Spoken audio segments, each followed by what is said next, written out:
Hello and welcome to the Real Jack Army podcast. This is a brand new adventure for myself. This will include every single match day predictions for Swansea City supporters to give me, and this is why I've set this podcast up. And of course, yesterday was a very stressful day for Swansea City supporters, with the looming possibility of Joe Rodon leaving to join Tottenham Hotspur.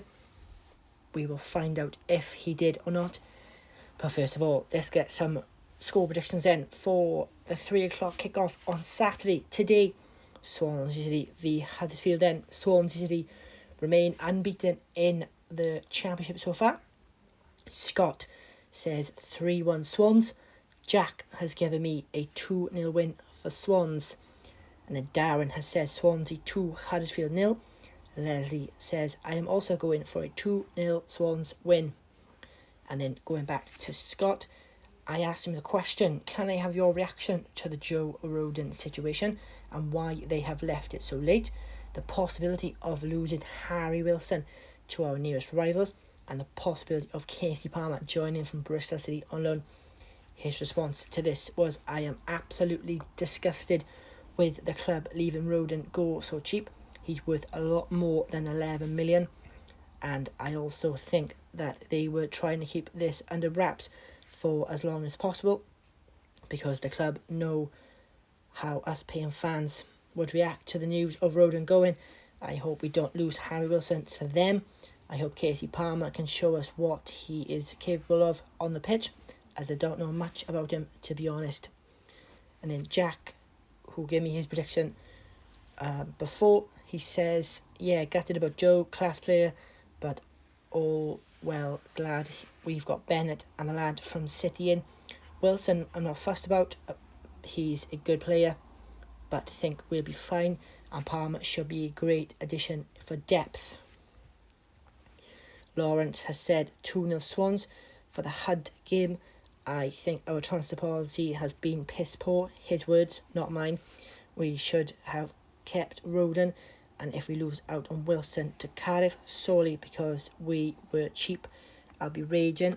And if we don't get Wilson, Palmer may be good. Aaron has said, depending on the back line, I can see it being a close game, either a 1-0 or 2-1 win to Swansea. And as for the Joe Rodon situation, he has said, as for Joe leaving, I mean, as a player, I understand that he wants to play at the highest level under a manager such as pedigree as Mourinho. In terms of the situation itself, as it stands, things should have been wrapped up earlier if he is to depart. Like most players that leave the club, we haven't replaced them. If we have, they've been free transfers or loan players. There have been no reinvestment in the squad. Leaving it to the last minute without a replacement at present is mind-boggling, really, considering we already need an extra centre-back. We have 3, including Joe, and then Norton. Let's be realistic, he isn't a centre-back, but he's played well when needed. I can understand the club needing the money, especially in times like these, so squeezing every last penny out of Spurs is a must. If they're that desperate to sign Joe, they'll do what needs to be done with the time against them on deadline day. As for Casey Palmer, beyond a joke, I am hoping he can prove me wrong if he does sign, but he's had little to no impact on any clubs he's played for after such high expectations, with Cooper being a man that he is going to get the most out of players. You never know. He could bring out the best in him. Maybe to my knowledge, I'm pretty sure he's injury prone too though. And at the end of the day, we need depth in numbers as well. Harry Wilson, if we really wanted him, who was consistent enough when he played at Derby, Swansea should have paid the million or whatever it takes that Liverpool asked, especially for Joe. He's leaving. They should have had some money from the sale and Selena leaving too earlier on in the transfer window.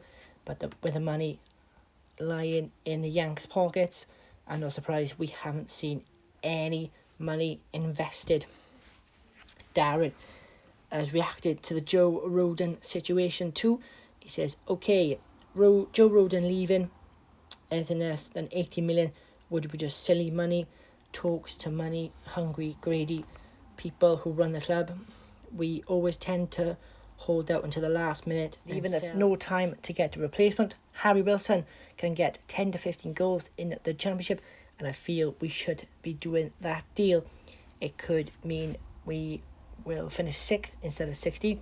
If Cardiff get him, then the board will never show their face again. Casey Palmer, not a bad player, but where is he going to fit in? All that being said, if we keep our players and maybe add a defender, it wouldn't be the end of the world. Alan has got in touch as well about the Joe Rodon and transfer situation at the club. I think we should have enough to beat Huddersfield on Saturday. This season is very different from any other we have seen. So really, for me, there is no home advantage. I think the club's transfer policy is a joke. Joe is an important player for us, and to leave it to the last day to find us a replacement, an adequate replacement, is very poor. We have had a good start, but we're not longer being backed. As for the Harry Wilson situation, hope it's not true, but looking more likely this is going to happen. Heard good things about him. Big string midfielder. Liam has said prediction 3-1 to us. Are you first goal? Joe Rodon, I think, with regards to the transfer fee, is being affected by COVID and injury last year. I do think we should have got at least 20 million, but I think Trevor Birch knows too much of the club and how it's run, and it played a massive part of the deal going through. Hope he does do well and gets plenty of game time ready for the Euros. Harry Wilson was ridiculous cost for a loan of 1.2 million payment and 60k a week. A good player, but might have been tough to blend with Gibbs White and hard to accommodate both them in the team. Casey Palmer gives us another attacking option and also competition in the front three positions. Excited for the big move. Overall, a good transfer window, increasing squad and adding quality and experience. Well done, Cooper. So that has been some of the people who have got in touch with me over the last couple of days. This is going to be a weekly thing of me giving going further with transfers in the future, but for now focusing mainly on having people's reactions week in, week out. If you would like to join my podcast show, then feel free, as we're always looking to add more people. I know this probably hasn't been the best quality video, but it is my first attempt at a video, so no hard feelings. If you didn't enjoy, I will only get better. Feedback is always welcome, but please be nice. As I just said, this is my first podcast show, so we will see how things go. And because this video is going out later than expected, I apologise. Swansea starting 11. Gogoreges, the player who signed from Leicester, he starts his first game, because last time he came off the bench, but he starts today. Cal Norton, and Freddie Woodman are back in the starting 11, and Gibbs White missed out through a foot injury in a game against Millwall. Rumours that he's out for 3 months, but you never know in football. And Casey Palmer, number 45, is on the bench for Swansea today. So good luck, Swansea. My prediction is a 3-0 win to Swansea. I'm going to say Gogoreges, probably saying that wrong, Andre Ayew, and Palmer if he does come on. So good luck, Swansea City. This has been the Real Jack Army podcast show. I hope you have a good week. I'll be back on Tuesday for more game predictions. So stay safe and enjoy today's game. Thank you, everyone, and see you soon.